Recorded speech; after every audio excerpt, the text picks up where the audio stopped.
Good morning everyone. Basta na tayo natin libro guys, History of the Filipino People by Agoncillo and Guerrero. Today is 9 January 2023. History of the Filipino People, Part 3, Reform and Revolution. Topic number 14 na tayo. The Religious Schism. Paragraph Chapelle and Filipinization. Basa.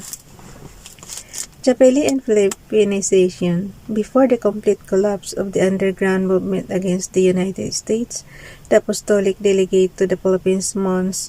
Placido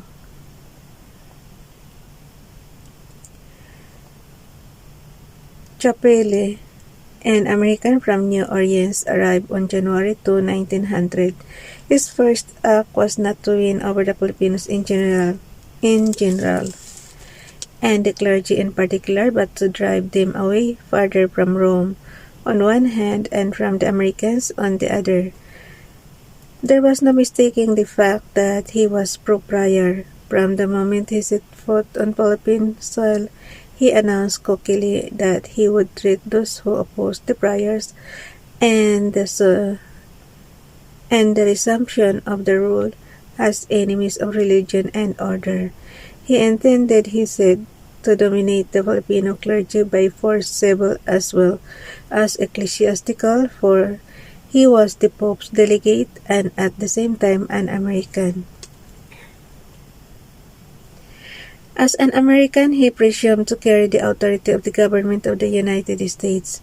A week after his arrival, he made it known that he would use force on the Filipino clergy to make it possible for the hated Spanish friars to return to their parishes. He made the bold assertion that the heads of the revolutionary leaders should be cut off. He insulted the Filipino clergy by stating categorically that they were incompetent and therefore capable of holding only menial positions in the church. Such appropriation of faith led the Filipinos, even the rabid Catholics among them, to hate him.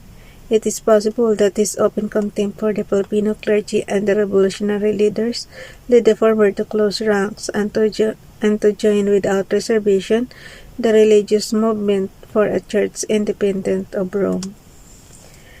The Schism. Chapelle's undiplomatic language and his reaction to Filipino aspirations, religious as well as political, may be considered one of the factors in the Philippine religious schism.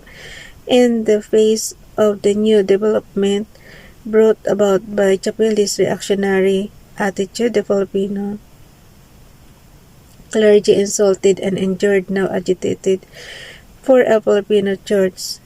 In Rome, the Filipino priest Salustiano Araulio and Jose Chanco had an audience with the Pope. They laid before His Holiness the problem of the Filipino clergy, but the Pope was more inclined to listen to the friars and consequently promised nothing.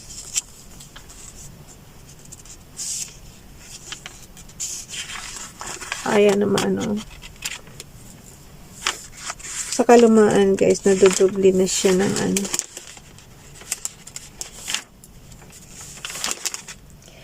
In Spain, meanwhile, Isabelo de los Reyes, a radical propagandist and scholar, wrote passionately in his newspaper Filipinos Anti-Europa.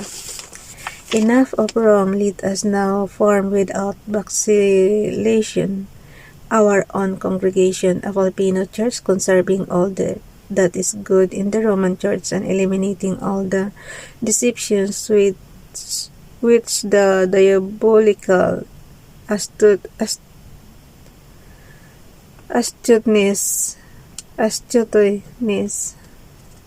of the cunning Romanist had introduced to corrupt the moral purity and sacredness of the doctrines of Christ.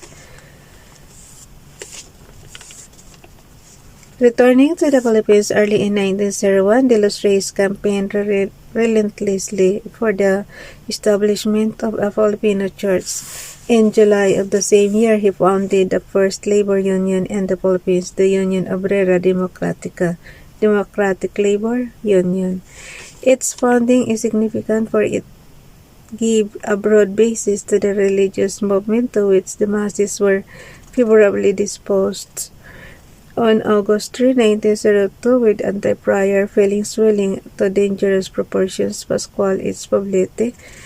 I think, noong araw guys, siguro madali sa atin magsalita ng Espanyol kasi for almost 400 years ka ba namang sakopin ng Spaniard. Siyempre matututunan mo yung salita nila. Yan o, the Union Obrera Democratica.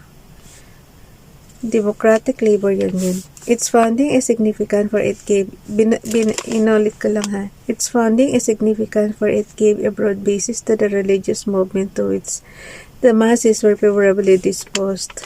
On August 3, 1902, with anti-prior feelings swelling to dangerous proportions, Pascual H. Poblete, a Filipino journalist and anti-prior, scheduled a mass meeting at the Zorrilla Theater, then located at the corner of Azcárraga, now Claro Emrito Avenue, and Evangelista Streets. Poblete intended to attack the priors in the meeting, but owing to bad weather, the meeting did not take place. That same night, however, Isabelo de los Reyes called a meeting of his Democratic Labor Union at the Centro de Bellas Artes and delivered a severely anti-prior speech. He proposed the establishment of a Filipino church independent of Rome with Aglipay as the supreme bishop. The proposal was enthusiastically approved. The new church was called Iglesia Filipina Independiente. Philippine Independent Church. With its founding, the schism with Rome commenced. First converts.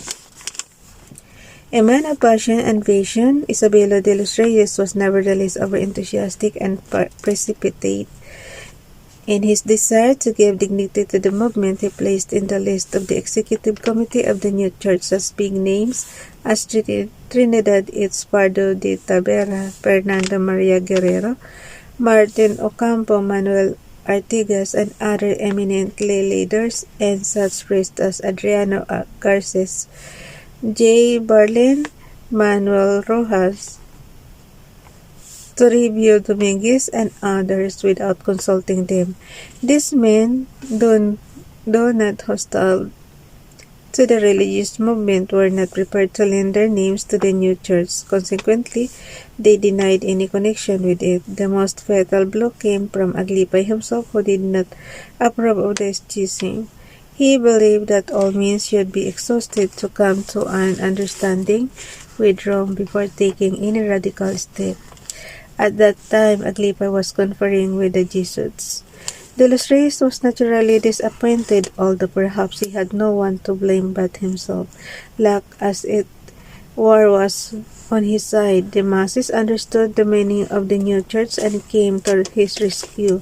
Some residents of Navotas, Rizal, sent in their affiliation papers. The ground was now broken, and toward the end of the year, 14 Filipino priests affiliated with the new church. This was followed by the defection of Father Pedro Brillantes of Ilocos Norte to the Filipino church. His influence through the priests of his province, and in no time they too joined the new church. There was no stopping the movement now, and priests from all over the country came rushing in to sign their names in the roster of the Filipino church. Aglipay and the Jesuits.